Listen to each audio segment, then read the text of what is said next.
Buenísimas, buenísimas mañanitas soleadas, día víspera del solsticio. Mañana baja el espíritu de Navidad, no se les olvide.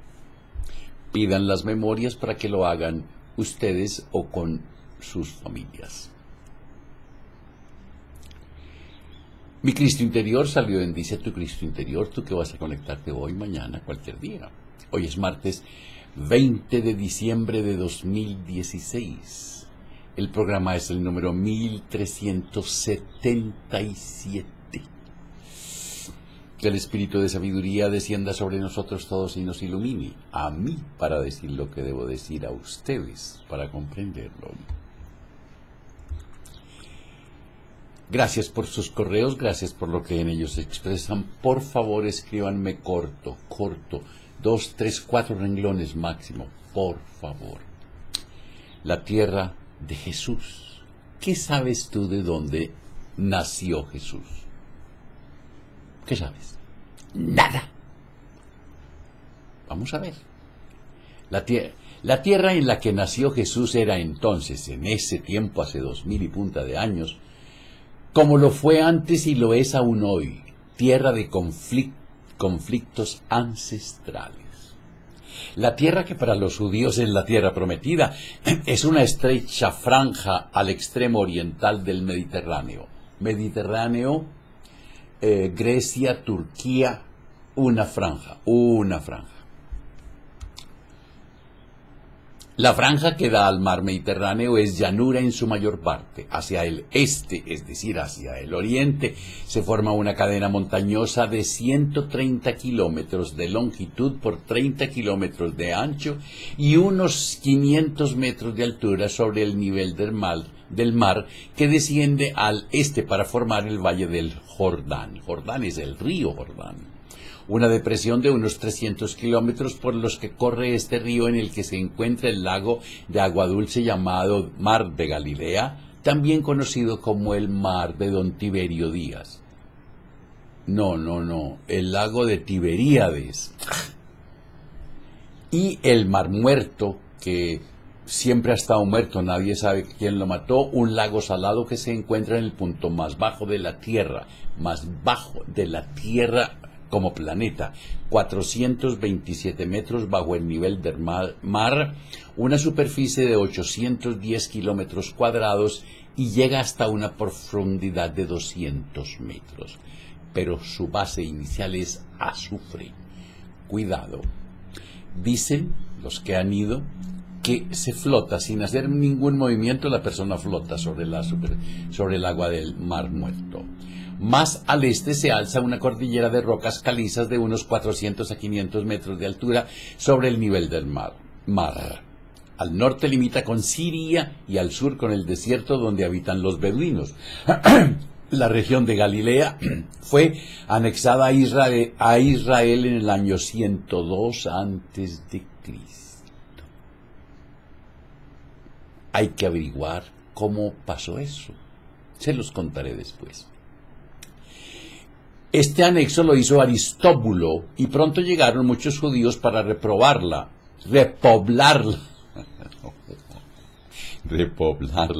ya que era la zona más fértil con su clima subtropical de abundantes lluvias.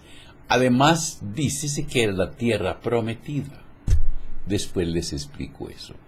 Allí crecían, según Flavio Josefo, palmeras, datileras, higueras, olivos y nogales. Se cultivaba el trigo, la vid y el lino. En el mar de Galilea abundaban el pescado y los pescadores, de quienes se puede decir que Pedro era un gran empresario pescador.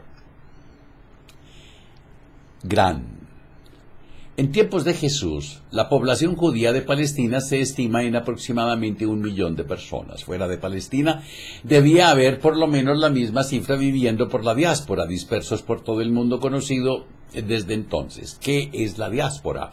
La diáspora fueron 3 salidas forzadas de los judíos de los territorios que habían tenido como vivienda. Egipto, la primera fue en Babilonia, luego Egipto, Alejandría, Babilonia y la parte oriental del Mediterráneo. En tiempos de Jesús, la influencia del helenismo impregnaba todo el Mediterráneo, es decir, la influencia griega del país Grecia. Y también los judíos se sentían influenciados por la cultura, por su cultura. Por ejemplo, la lengua de la mayoría de los judíos de la diáspora, es decir, los que habían salido, era el griego, y no olvidemos que la redacción definitiva de los evangelios de Marcos, Lucas y Juan, Marcos, Lucas y Juan, se hizo en griego. ¡Qué tan curioso! Eso dio origen a varios garrafales errores que se conocen fácilmente, pero hay que leer. Hay que leer. ¿Y qué se dice de Jerusalén? Jerusalén es la ciudad santa para 3 religiones. La ciudad santa para 3 religiones. En Jerusalén se han iniciado 3 religiones. La musulmana de Mahoma, la judía y obviamente la cristiano-católica nuestra. La capital de la tierra de los judíos, centro de toda su espiritualidad y por la que aún hoy se vierten ríos de sangre de manera tan inútil y triste. Los judíos profesan todos la misma fe, pero estaban divididos entre ellos por múltiples razones de carácter social, político, religioso y hasta geográfico. La pugna entre fariseos y saduceos, por ejemplo, siempre fue enorme. Para la fecha del nacimiento de Jesús, Palestina formaba parte del Imperio Romano, aunque gozaba de gran autonomía y tenía su propio rey en ese momento, Herodes, llamado el Grande, cuyo reinado nació en medio de guerras y crímenes y se desarrolló de manera igual de sangrienta, aunque fue un buen administrador que dejó las arcas llenas y modernizó enormemente su reino con un vasto plan de infraestructuras. Eso sí, todo bañado en sangre, pues Herodes ordenó asesinar a casi la mitad de su familia, entre otros muchos crímenes. Ahora hablemos de la genealogía. Mucho ojo, porque aquí se van a dar cuenta de algo. De los 4 evangelios, solo 2, Mateo y Lucas, dan genealogía de Jesús. ¿Y los otros 2 que no lo conocieron o qué? Los otros 2, Marcos y Juan, nada dicen, saben, escriben sobre la infancia de Jesús. Estos Marcos y Juan cogen a Jesús en su vida pública, es decir, los últimos 3 años. 4. Cabría esperar que estas 2 únicas genealogías que se dan coincidiesen totalmente, teniendo presente su importancia. Se da por descontado que las 2 genealogías deberían ser iguales. Pero, ante la sorpresa y desconcierto de cualquier persona que lea los capítulos 1 de Mateo y 3 de Lucas, que es donde se dan a conocer los nombres de los antepasados directos de Jesús, las 2 genealogías no coinciden y discrepan ampliamente. ¿Qué es una verdad? Es algo que por lo menos 2 deben contar, relatar, describir exactamente. Eso es verdad. Si hubiese una discrepancia, un pero en uno de los 2 relatos, ya no es verdad. Aquí tenemos 2 evangelios que discrepan totalmente. Al llegar a la última persona antes de la cautividad, Lucas da a un tal Neri, que nadie conoce, en lugar del rey Jeconías, como lo hace Mateo. Según Mateo, ese mismo número de generaciones, 14, dura ahora solo poco más de la mitad de las anteriores, es decir, unos 400 años, del 1000 al 500 antes de Cristo. Ninguno de los nombrados por Mateo o por Lucas pueden ser relacionados con algún personaje del Antiguo Testamento, es decir, nadie los conoce aparte de, como se dijo antes, ninguno de ellos puede estar relacionado con ninguna realeza davídica, puesto que no hay ningún reino judío desde antes de la cautividad. Así pues, dando Mateo un total de 40 personas desde Abraham hasta José, los 2 inclusive, y Lucas es decir, inclusive Abraham y José. Lucas tiene 56. Difícilmente podríamos hablar de las mismas personas con nombres distintos. Estas últimas 14 generaciones le duran a Mateo solamente 586 años. Es decir, cuando Mateo tiene 40, este tiene 14. Otro punto desconcertante, incluso más que los anteriores, ¿cómo puede ser si eso es un error garrafal y haber publicado la Biblia y lleva 2000 años? Otro punto desconcertante, incluso más que los anteriores, es precisamente el personaje con que tanto Mateo como Lucas terminan la genealogía de Jesús, José. Su padre, el abuelo paterno de Jesús, es llamado Jacob por Mateo, pero Lucas le dice que no, que se llama Elí. José era carpintero de profesión, en griego era un tectón. Aparte de los evangelios de la infancia de Jesús, ya no se le vuelve a nombrar, ni siquiera se dice nada de él cuando acontece la crucifixión o la resurrección. José es el menos bien tratado del evangelio, solo el mencionado 3 veces. José, el padre putativo de Jesús. Padre putativo es el inicio, es el origen de la expresión Pepe. A los José los llaman Pepe, porque a San José le dijeron que era el padre putativo. No fue padre biológico de Jesús, sino putativo, es decir, se emberracó y... no, eso fue otro. Inexplicablemente se da una genealogía que termina con José cuando este no es el verdadero padre de Jesús. Efectivamente, si José no tiene que ver nada con la concepción inmaculada, según sectores cristianos, de María, sino que es obra sobrenatural del Espíritu Santo, entonces, ¿por qué da Yahvé como antepasados de Jesús a José y a los suyos? Una causa por la que Mateo como Lucas caen en semejante desatino puede ser que una genealogía por parte materna no tendría ninguna clase de credibilidad ante la sociedad de los primeros siglos de nuestra era. Recuerden que en tiempos de Jesús la mujer valía menos que 0. No servía sino para tener hijos. ¿Para qué? Sin embargo, parece ser que los dos evangelistas no se dan cuenta de que si José no es el padre de Jesús, no puede éste llevar la semilla de David, por mucho que Mateo y Lucas recalquen que José es hijo o miembro de la casa de David.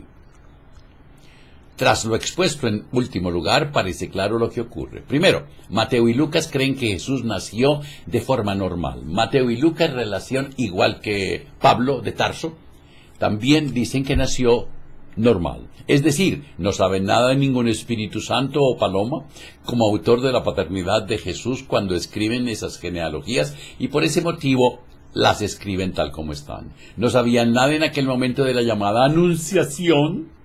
¿Yo? Bueno. Y menos de la supuesta divinidad de Jesús, así que hacen que su padre sea un hombre, al igual que había hecho antes Pablo, el cual también cree que Jesús había sido concebido de manera normal. No menciona el nacimiento virginal de Jesús o la concepción milagrosa. Pablo, el primer exponente de la teoría cristiana. Muy al contrario, pero cuando llegó la plenitud de los tiempos, Dios envió a su propio Hijo, nacido de mujer, nacido sujeto a la ley para redimir, nacido sujeto a la ley y nacido de mujer, dice Pablo.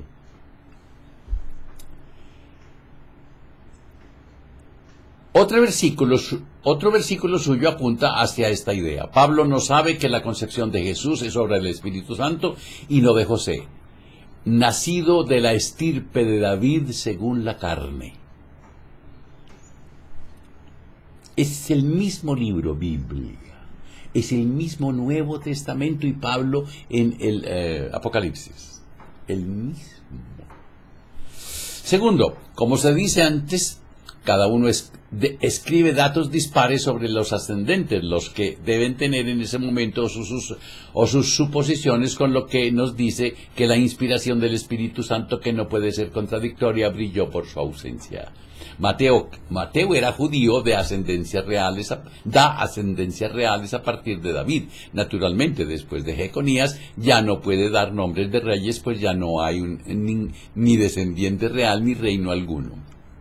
Lucas, de procedencia gentil, es decir, no era judío, y que debía desconocer profecías del Antiguo Testamento, nos dice que entre otros ascendentes de Jesús solo hay el rey David. Hacer constar, para el mejor entendimiento de esas discrepancias, que Mateo y Lucas no se conocieron y que escribieron sus evangelios en tierras muy diferentes. Mateo escribió para los años 90 desde Egipto y Lucas desde Roma. Lucas era tenido como el médico de Pedro. Está claro que cada uno hizo un adorno de sus relatos con leyendas y mitos que circulaban desde mucho tiempo antes en sus respectivos lugares de residencia, basándose en los dos, en Marcos y la llamada fuente Q, Lucas y Mateo también. Es decir, lo que se refiere al nacimiento de Jesús, no hay nada escrito. Nada. Obviamente en Jesús no se cumple ni una cosa ni otra. José no es su padre y del reino se encargó el rey caldeo Nabucodonosor II de hacerlo desaparecer para siempre. ¿Qué idioma hablaba Jesús? Probablemente hebreo. Probablemente arameo. Y probablemente tenía muchos conocimientos de griego. ¿Por qué? Porque en los textos se hace mención a algunas palabras en arameo, por ejemplo, talita cum, que significa niña, levántate. Talita cum. También dijo efatá, ábrete. También dijo abá, padre. Y también dijo la peor frase y la peor mal traducida frase, Eli, Eli, lema sabactani. Eli, Eli, lema sabactani. Fue la última. Se tradujo como mi Dios, ¿por qué me has abandonado? Falso de toda falsedad, etimológica, filológica, hasta geográfica. Quiere decir, Señor, Señor, o Padre, Padre, hemos triunfado. Es decir, ya he triunfado. Esa me encanta. Así que, definitivamente, Jesús hablaba algo que se llamaba el koiné. Es un lenguaje derivado del griego, nada especial, pero sí muy expandido. Muy expandido. La diáspora, cuando los judíos salían de algún lugar, Babilonia, Egipto, se fueron, cuando la persecución de Ciro en Jerusalén, tenían que ir a otros países en donde se hablaba el griego. Pidan las memorias, disfrútenlas, repásenlas y no crean. El que cree no sabe, el que sabe ya no cree. Tararara. Obviamente para saber hay que leer. Tararara.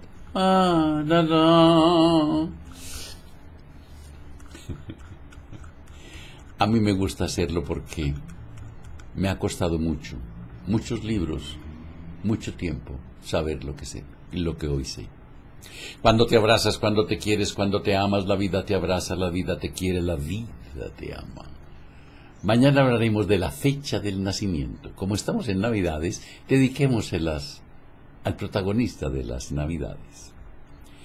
Que la prosperidad, la armonía, la salud, la sabiduría, el amor sean con ustedes y sus familias, conmigo y mi familia.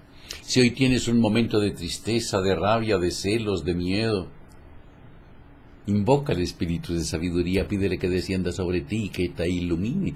Y tú cuéntale, y si en tu relato hayas algo mal puesto en tu corazón con alguien, perdona a ese alguien, ámalo, agradece, olvida. Y si lo que encuentras es contigo, perdónate, ámate, agradece y duérmete. Y no se les olvide reír, pero por nada, nada, nada del mundo, hasta el día del solsticio.